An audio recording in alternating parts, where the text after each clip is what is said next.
Hello and welcome to Pensions in 10 with me, David Brooks, and my colleague, Andy Knight-Stevens. This week, we take a look at the fiduciary duty of trustees. We look at what the government's been saying about Section 37, and we take a look at the Pensions Age Awards 2025. So, Dave, trustees fiduciary duty. There's been a story this week and to do with last week about this. It's yet another interpretation of this. So the debate rumbles on here. So what's been said? So this time, legal advice shared by NatWest Cushon and Eversheds Sutherland has suggested it's reasonable for pension schemes trustees to take into account members' future standard of living in retirement when making investment decisions. So that's what's happened. Yeah, so this is it. I was going to go along to that session, so I was really disappointed I didn't go. So apologies to NatWest Cushon for not showing up to your session. It feels like this is bringing together loads of different stories that's been rumbling around for the last few years, and it's something we've talked about on these podcasts and vlogcasts, whatever these are called, before. So primarily, the fiduciary duty of trustees has been since the 80s, thanks to Cowan versus Scargill, that the financial interest of members should be paramount in the trustees' decision making. And that comes into force. It's been something people have been thinking about a lot more when we've been trying to talk about ESG. So that's now a financially material factor because we want schemes to invest in a way that's we can ensure that there's a world for us to live in, and that's important too. And then the government's talking about productive finance in the UK to help investment here, and they've hit a bit of a barrier because trustees have been saying, well, our interests are for the financial interests of the members, and sort of illiquid investments can be tricky to trade, and also there is a bit of lack of clarity around whether they will provide better outcomes for members or not.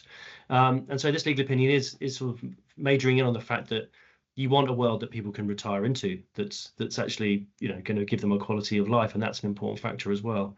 So it's interesting. And I don't know whether we're going to get into a position where we need to have a proper think about the fiduciary duty. So Eversheds are saying no, they think the current law as it stands is broad enough to allow this to be taken into account. But no, I'll come on to it in a second. I was going to get your view just so far, but there's another story that we're just going to talk about in a second that is linked to this as well, I think. So, but how do how do you feel about this, and how do you think the conversation with trustees would go if you came along and said, the fiduciary duty is broader than even we thought before? Yeah, it's a funny one because so taking a step back, on one hand, I agree with some of the comments made in this advice. So obviously you've got a member, £20,000 pension pot, and the world when they retire is all nice and shiny and things are okay. On the other hand, they've got a pension of £20,000 and the world is on fire. So I get it. It's much better to take certain other factors into account because a nicer world for your pension makes sense.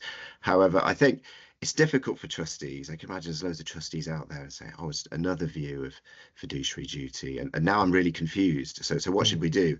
So I think obviously part of it is maybe getting your own legal advice there or listening to what your consultant is saying and making a plan, perhaps working on your beliefs.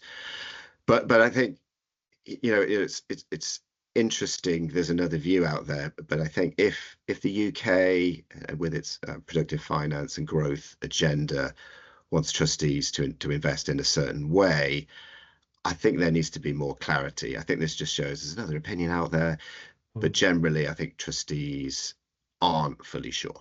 Dave, is my opinion. And then I did hint at another story. So there's a story that was sort of breaking over the weekend that Labour MPs have been writing to pension providers to say, you need to reconsider your ethical funds because we need you to be investing in defence and arms if we're going to be boosting up our defence capabilities in the light of what's been happening in the world recently. Then we need your funds going in, and those pension funds are saying, no, we're going to retain the ethical beliefs we have in those funds. I'm pretty sure, I haven't checked all those providers, Aviva, People's and Nest I've seen, but I would imagine their default fund will have some allocation to things that perhaps people would consider not ethical, like arms and tobacco and things like that. But they do have these ethical funds on the side, which will be tailored towards presumably a market interest in investing in those things. And then they're saying, well, we're not going to change that. And that's another slippery area where you start bringing ethics into pension decision making, investment decision making. But I don't know whether you've got a view on that, Andy. Yeah, it is interesting, and you're right. It's a slippery, or there's some grey areas in there. I think it's probably important for trustees to not flip flop and make very quick decisions based on just what's happening in the political landscape or elsewhere. So if a trustee group have gone through their beliefs or their ethical standpoint and agreed what that is, I'm not sure they're going to so easily just change it overnight because, say, a particular government wants to do something elsewhere. Obviously, we need to fit that into governance cycle and changes, but also a view of it might not be palatable what is happening to certain trustee groups. You've got to think of the members there. So it's a difficult one, and perhaps if it needs to be revisited, it needs to start with beliefs and then considering what you're invested in and what you want to do. But yeah, certainly not flip-flopping is probably important. Okay, Dave, so section 37 next. So Virgin Media issue. So Pension Minister Torsten Bell's provided an update on the Virgin Media issue. I think, Dave, this is a bit of a nothing burger, frankly, but welcome to your view. However, it is important to get more clarity and just to hear things to keep this kind of issue on people's agendas. Yeah.